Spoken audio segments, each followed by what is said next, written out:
Rafidi.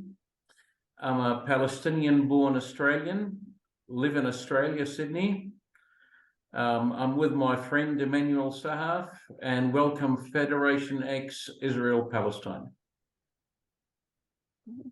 Is that all right? Hi, and I'm Emmanuel Sahaf, German-born Israeli with a career in government, retired now, and I'm here on FederationX Israel Palestine podcast with Iyad Rafidi, trying to work things out to make a better future. Okay, so Iyad, how have you been? I've been very, very well, Emmanuel, and you? A little personally, I'm fine. Nationally, as we like to say, not so fine. The situation is pretty tough here. It's beginning to get pretty dicey in terms of how the government is shaping up. The new incoming government in Israel is going to be very problematic. So how do you feel about the news of the Israeli right taking over the army, the head of the army? Well, that's actually, you put your finger on the most problematic issue, one of quite a few. The fact that there seems to be an attempt by the government to politicize the army in order to take control over the West Bank, to take civil control over the West Bank. And this is going to be, I feel obviously it's a huge problem. So the army feels the same way. The chief of staff already said that this will not happen. I'm not sure he can actually prevent it from happening, but the situation is going to be very difficult because the sovereign in the West Bank is the head of the head of the central command of the IDF in the West Bank, and he is personally responsible. And the way the government is putting things into place now, there will be officers under him, below him, who will have been appointed directly by the political echelon, and they will undermine whatever he wants to do, and he will be personally responsible to the court in The Hague eventually, and the international community. I'm obviously far away from all the action, but it feels like the settlers are in control of the government finally. Yes, this is actually appears to be the case. The people who took control, or in the course of taking control over the affairs in the territories, are settlers themselves, and definitely represent the settlers, and will try to move forward settler interests to a much larger degree than has happened already. Yeah. So we're going to run very shortly, we're going to run into really big problems with the international community, with the American government, with the European community, with the UN, and also with the Palestinians, last not least. Yeah, how do you think this will affect the Palestinians? Well, I think first of all, the Palestinians are disempowered, so they're in pretty much no position to do anything but protest, and there's a low-intensity civil war going on in the territories right now anyway. So what I suspect that may happen, that the low-intensity civil war will become a medium-intensity civil war, if not in a full-scale intifada. And that's of course a very dangerous development. While it comes at the same time, the leadership in the territories is going to change soon, because Mahmoud Abbas is fading out, and so this is going to be a very critical time. Yep. So the intent is obviously annexation of the West Bank and implementation of a proper apartheid regime, yeah?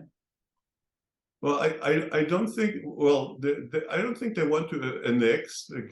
First of all, the right in Israel says that the annexation is not relevant because this is territory we own anyway. Okay, so what they're calling for is implementation of Israeli law over that territory, and that they're going to do in stages. Okay, so you won't hear much of the annexation terminology on our side. The world will, of course, claim it's the annexation, but the claim of our claim is that this is the land of Israel, which is promised to us by you know who, and we have the rights, and all we have to do is extend Israeli law, and they'll try to do that more and more over more territories, and in that way actually affect annexation. Yep. And of course and of course what they will do is just by nature of what they have to do, apartheid will become an actual legal fact, because there will be the Jewish population in the territories, which is now at least partially subject to military law, will become subject only to Israeli civil law, and the Palestinian population will be subject to military law, and that's actually the legal definition of apartheid, having two populations in the same territory under two sets of laws. Yeah, so it'll be the same as what happened in South Africa when the Bantustans were formed. Well, it's not the same, because there are obvious differences between the Israeli apartheid, which may be legal apartheid, but it's not the same racial apartheid which was practiced in South Africa and honed to a T there. Okay, they had a really big operation going there. It's not like that here, but it's a very sad beginning. Yeah. Do you think it'll bring equality in income to Palestinians with Israelis, for example? No, while actually the economic impact should be positive, the problem is that the Palestinians obviously are very unhappy with this development, and therefore economic cooperation would be called normalization, which is like a no-no. So the economic effects, which could be beneficial, as is the two economies are already getting close to each other very much, I don't know how much of that can actually happen in the end, because the political enmity will be so strong. I'm not sure that both sides will be able to exploit the economic potential. Yeah. So the way I, as a Palestinian, see it, I see that more Palestinians will be dispossessed of their homes and of their villages. They'll be forced into ghettos. They'll be the low-paid labor force to build a greater Israel for Jews. Do you think that's right or not right? No, I can't tell you that's wrong. That's the likely outlook, unless something happens. And I think a few things are going to happen. First of all, I think the international community, at least the United States, will come down hard on Israel, because the moment we've had our differences of opinion regarding Palestinian issues with the Palestinians, but what now we're also going into territory of having problems with the value system. Okay, our value, one of the bases for the good relations between Israel and the United States has always been that we had common values: democracy, okay, equality, gay rights, equal rights. That was a big thing of the joint relationship.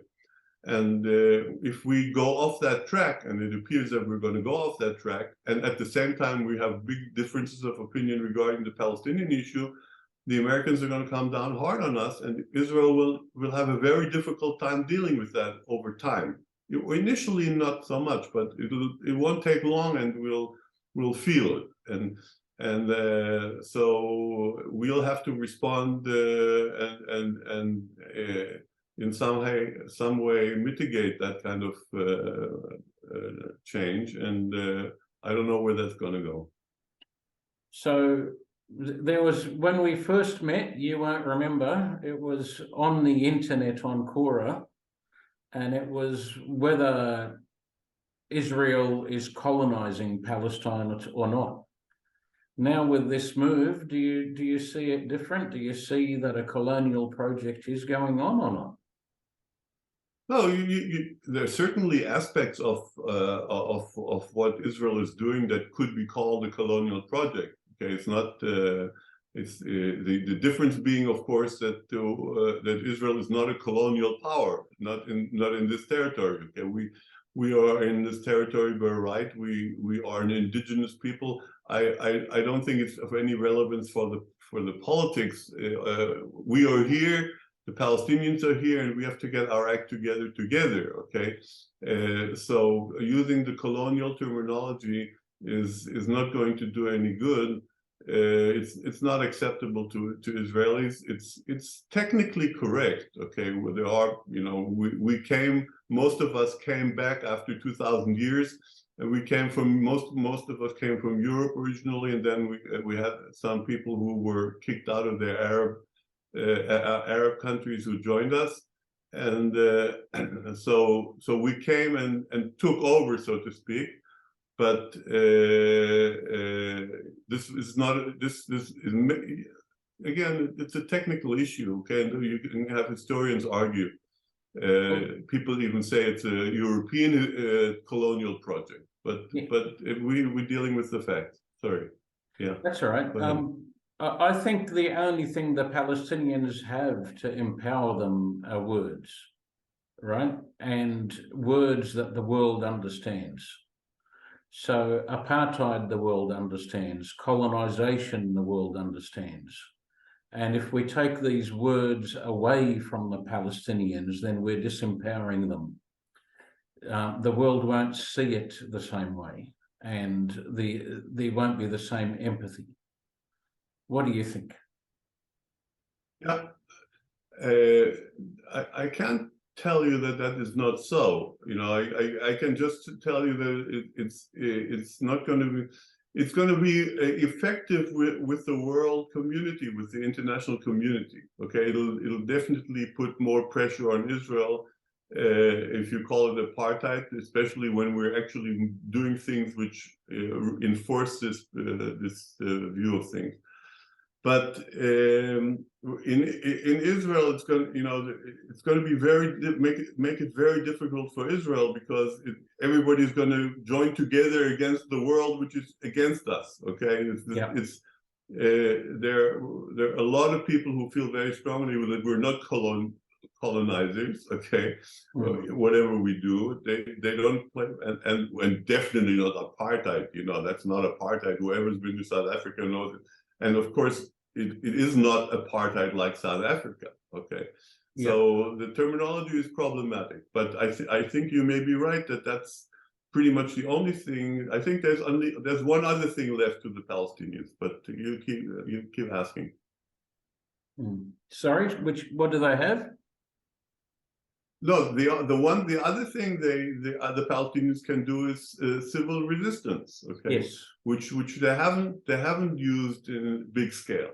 Yeah. And if they use that big scale, that will bring down the house. Okay, there's no way that we can deal with the big scale civil resistance.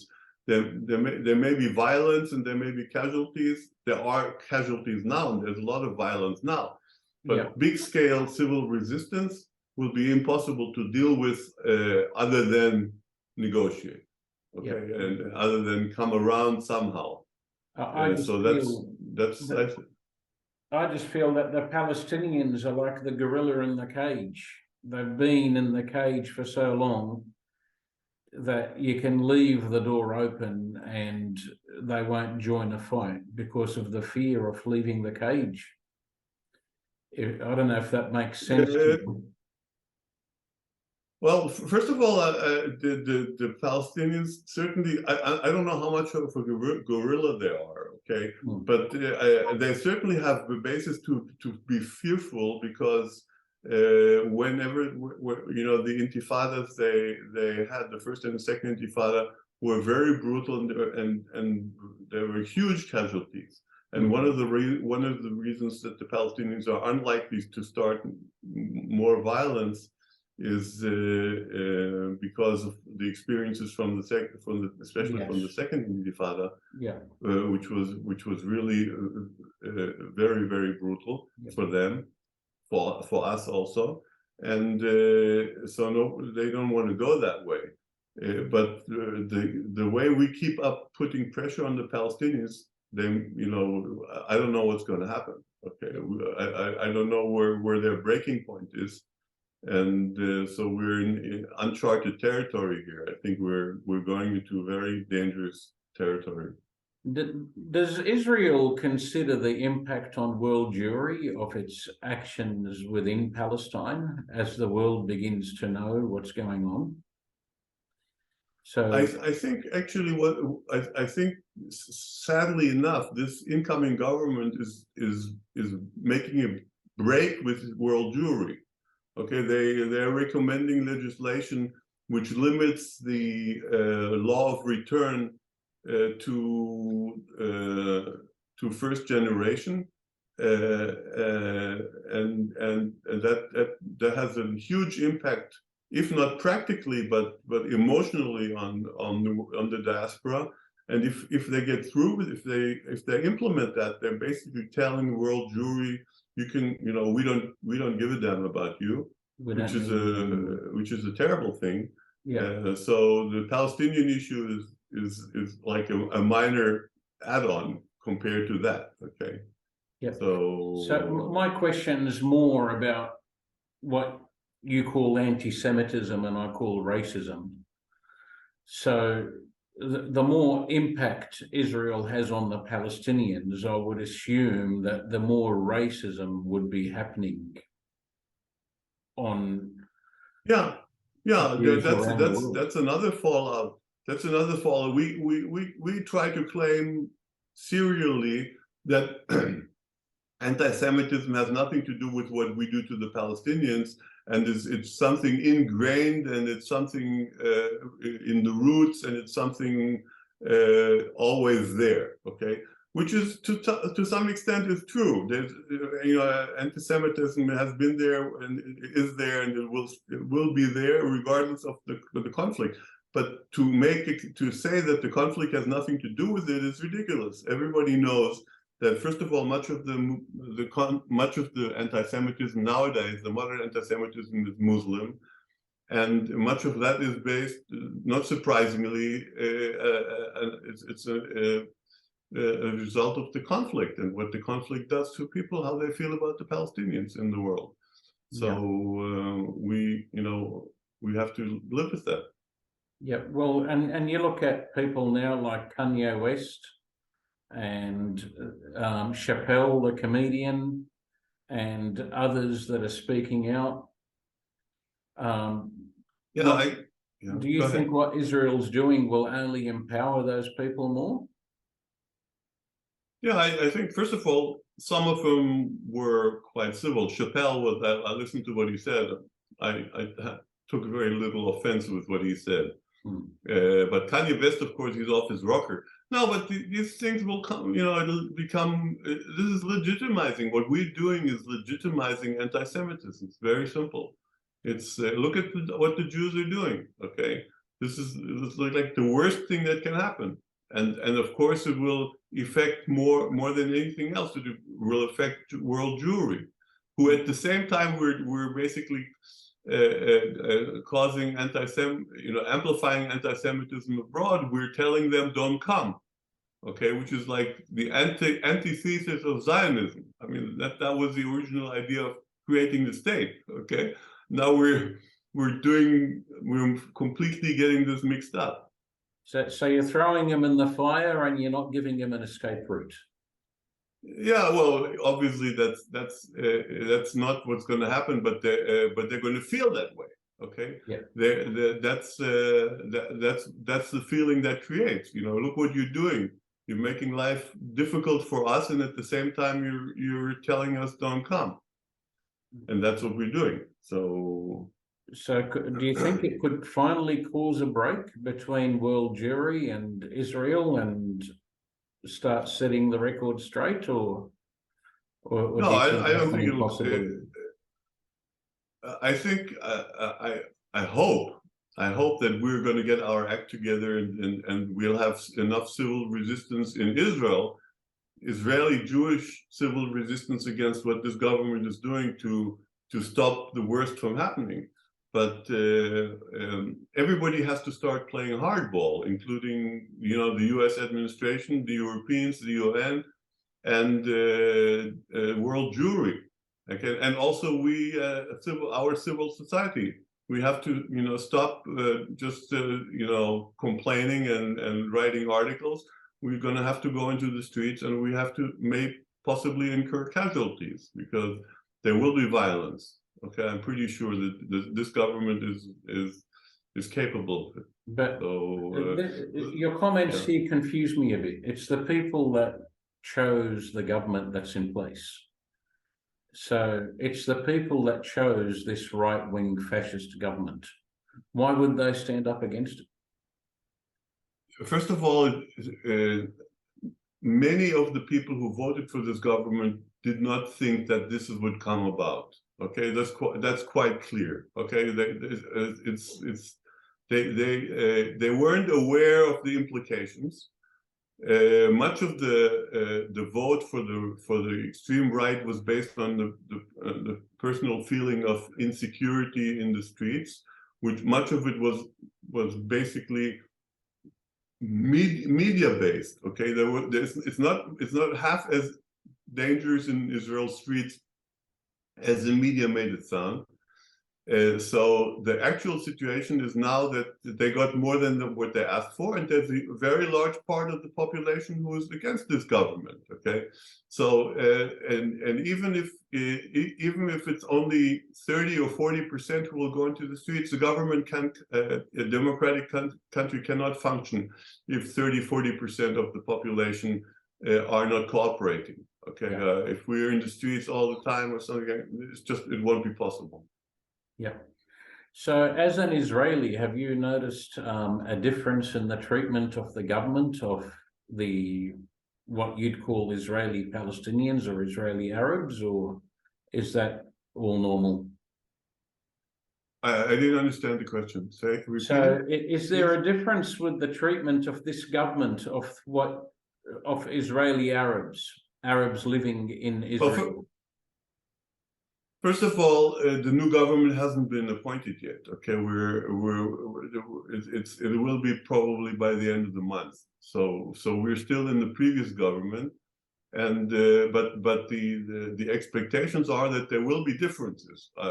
We don't know to what extent, but what maybe the first things to come across regarding will be the treatment of the Bedouins in the south. Yeah. Who are a very problematic population for several reasons, and the government will want to make an impact, and we don't know how that's going to come out because they're also I think they're ready to fight. So this could be a very unfortunate development unless the government is very, very careful. So there'll be a lot of things to look out for, and of course how the funding of the Arab population continues, because there were several programs that were enacted by previous governments which should be continued, and if they are not continued, that will have immediate implications for the Arabs in Israel. So you may have rioting inside Israel and in the West Bank, and you might have fires on all sorts of fronts. Is what you're really saying? Yeah. Absolutely. Yeah. No. And not only will we have on several fronts, but they will also reinforcing each other. Okay. The fire. If there's a blow up in the West Bank, it will eventually migrate into the mixed cities in Israel, and also into the areas where the Bedouins are in the south. So this is, you know, and not to talk about the Temple Mount and the Al-Aqsa. So this is the we need a lot of luck and a lot of. So Gaza might be the quietest place. Gaza of all places, maybe actually, yeah, maybe the quietest place. Although I can picture them joining the fray if you know, if things get unpleasant, especially over the Temple Mount. That's the big thing. Yeah, and then you've got Hezbollah on the other side in Lebanon. God knows how they'll. Thanks for reminding. You're right. Yeah.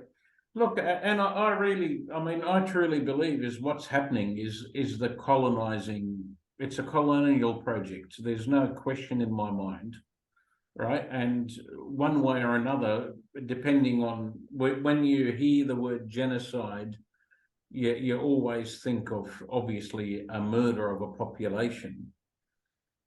But what are we doing when we're dispossessing these people, pushing them into ghettos? Into you know, sort of little corners and outposts. The problem with the colonizing terminology is that basically the subtext is that it renounces our claim to the land. Okay, and and this gives rise to, you know, when you say colonizer, our guys will say the Palestinians came here only during the British Mandate. They weren't here before, okay? Which is, of course, bullshit. Maybe that's a discussion that's got to be had, right? Because history... No, I agree. I agree, but I think, no, we can discuss it, but we have to understand that the terminology... I wanted to avoid, exactly that subject, because even though I raised the question about colonizer, right? I didn't want to bring up the subject of rights to the land and who was there first, who was there second, because it would have taken away from the real discussion we were having about what's happening with this right-wing government. I think as federalists, we shouldn't go into that. I think we should, our basic tenet should be that both peoples are there by right, and they need to have equal rights, and they have, and all, you know, and the things that the damages that were caused have to be compensated or in some way ameliorated or something like that. That should be our baseline. We shouldn't go into, you know, I don't want to end up having Rafi tell us that by DNA we're all here, you know, we're all here from the same roots. And I avoided that discussion with Rafi when it came up. But the issue is still the only real power besides an intifada that the Palestinians have, right? In explaining their position to the world and getting world empathy is actually words. And it's and it's words that the world understands and recognizes. Now, the world understands colonization, the world understands apartheid, the world understands discrimination, the world understands racism. We can't be stripped of those words. So to us, but those words we have to say it's a colonial project, right? If that brings up an argument of chicken and egg, so be it. But we have to say, from our perspective, it's a colonial project. No, but the only reason that the terminology is used is to inflict pain. Okay, it's to create an understanding in the world, right? So the world doesn't understand different language. The world knows because we've seen the colonizing of Australian Aborigines, we've seen the colonizing of American Indians, right? The world understands that language. We're not saying it to hurt you. And No, but it does hurt. It does hurt you, and it does hurt us. And what it also does at the same time, it increases our resistance to we can't deal with these guys. They don't accept our right to the land, which is one of the claims we have anyway. We say, of course, this is completely mutual. Okay, you're calling us a colonizer is us telling you have no rights here because we can't. I'm not sure that I agree with it, that it may be the only way you're going to be able to get the world to respond. But I'm not sure it's going to be doing too much good, because the ones who have to do the work is us. The world wants. Yeah, go ahead. Yeah, I think that I agree with your concern, and but the discussion about settler colonialism as a paradigm is the most serious description of what is going on, especially on Palestinian intellectual level, and it has a lot of weight. So we should not dismiss it. No. We need to find a way to. No. Wait. We should find a way to deal with it without avoiding it. And my suggestion is to say, okay, it may be so, and personally I agree, but many Israelis will be very, very offended by that. But it may be so. But exactly for that reason, we need federalism as a new paradigm that overcomes, that creates the new reality that is not colonizing, that is not settling, and it's providing the right of Palestinians to their identity and their place in the land. Yeah. Okay. Because so I handle it slightly differently. I have a slightly different formulation of this. First of all, what I would say is I would talk about the historical definition of colonialism, that in the early 20th century definition that the early Zionists used, they admitted that it was colonialism because it was colonialism according to their definition. Now later, Patrick Wolf's formulation of settler colonialism, the Zionist project is also meeting the definition of Patrick Wolf's formulation of settler colonialism. In between, there was a mid-20th century and late 20th century definition of colonialism that was claiming that an independent sovereign state that did not belong to another country was not colonialist. And so technically, all of these definitions are correct. The real question is, which definition of colonialism is the one that's going to be in modern usage? So I would say that the mid-century definition of colonialism is still considered a correct definition because I'm a populist about language. However, Patrick Wolf's definition is making inroads, so in a sense, they're both correct. That's how I would handle the question of whether Zionism is colonial. Everyone fundamentally agrees on the facts of what happened about Zionism between the early 20th century and today. So there is that grounding to base everything on. From a Palestinian perspective, right? We need to recraft our image in the world. We need the world to see what's happening, and we need to give them comparisons that they're aware of, that they can see. So for us, when we say you're settler colonizers, we're not trying to stick a knife in your heart. We want the world to see what's happening, right? And our simple argument is, even assuming that you left 2,000 years ago or 3,000 years ago, or your ancestors did, they left willingly, right? They weren't. No. There are No. also historic. Well, there No, no, are let's- also let's have there this are also discussion. historical. Right. We left willingly Romans willingly just like that. Sorry.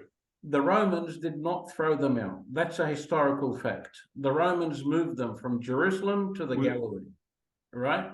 That the Palestinians.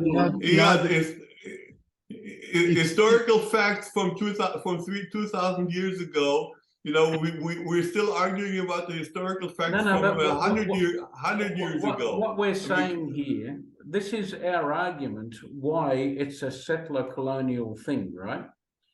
Yeah. We're not. Well, No. I think No, Patrick Wolf, no. It's Yeah. not that. That's not it. It's a I settler think the colonial. argument. It's a settler colonial thing because it meets the definitions of settler colonialism, not However, because however, the anti-colonial argument, one thing about the anti-colonial argument is that there were historical examples where the colonizers were expelled or even genocided. So some examples where there were expulsions were Algeria and Zimbabwe. The Palestinians would like to compare it more to South Africa, which is not a model of how you run a country today. South Africa is full of crime. But it's just as easily comparable to places like, well, or the United States, where the colonizers entrenched themselves in and are still oppressing the natives. But it's just as easy to compare Israel Palestine to Algeria or Zimbabwe as it is to compare it to South Africa. It would really depend on which faction of the Palestinians takes power and exactly how much power they get, and this is still up in the air. And I think we should concentrate on fixing it, not so much trying to. But my issue isn't. It's not to be antagonistic, right? We know. It's how to sell this.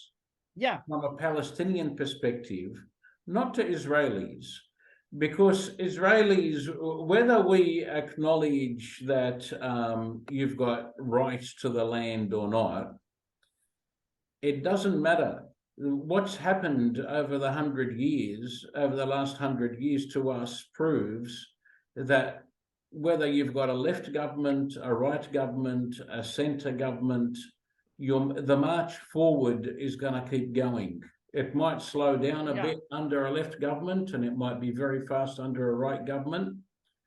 But because the colonization is going to continue. It's going to continue, right? I agree. So we don't care how you feel about the words we use. Because your attitude isn't going to change towards us, right? Yeah. I think Mario is right. Basically, we're sticking to, and you too, and we're doing colonizing. What you can call it like that or that, but that's what we're doing. Yeah, we're colonizing it, and that's what we have to deal with. We want the world to recognize that. For example, that's why you see all those maps of Palestine showing what it was with all green, and now it's little specks on the map, right? We're struggling to let the world see what's going on. So go on, Mario. I need your help. Yeah. No. Against harmful stereotypes of Arabs, may I add, and global Islamophobia and anti-Arabism. Yes. Yeah, but the question is whether we want to focus on understanding the reality or on promoting the future vision. Really? And I don't think we don't need much to delve into the presence much more than beyond saying, this is a settler colonial project. We have to stop it and get into something better. I think if we do that, that's fine. And I think it's not about the definitions. It's not a technical issue. It's not about the definition or the facts, even the historical facts. It's about what people believe. and how they feel. Yeah. And on the Israeli side, people still believe, 99% of people, including the far left, that 2,000 years ago, yes, the Romans took us by force and drove us away. It doesn't matter if it's true or not historically, but that's the belief.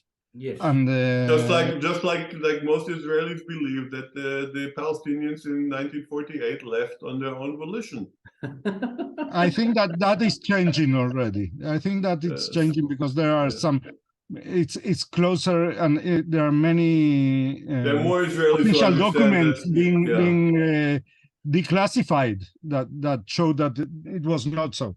That's true. There's more facts coming to light, but the government is still trying to make everything, prevent this of becoming common knowledge.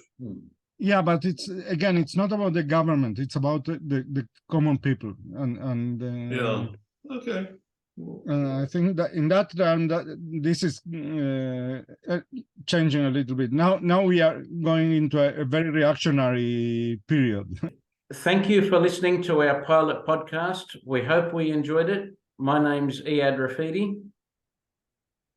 And I'm Emmanuel Shachaf. And we're looking forward to see you again on the FederationX podcast next time around, which should be in a couple of weeks or so. Thank you. Thank you.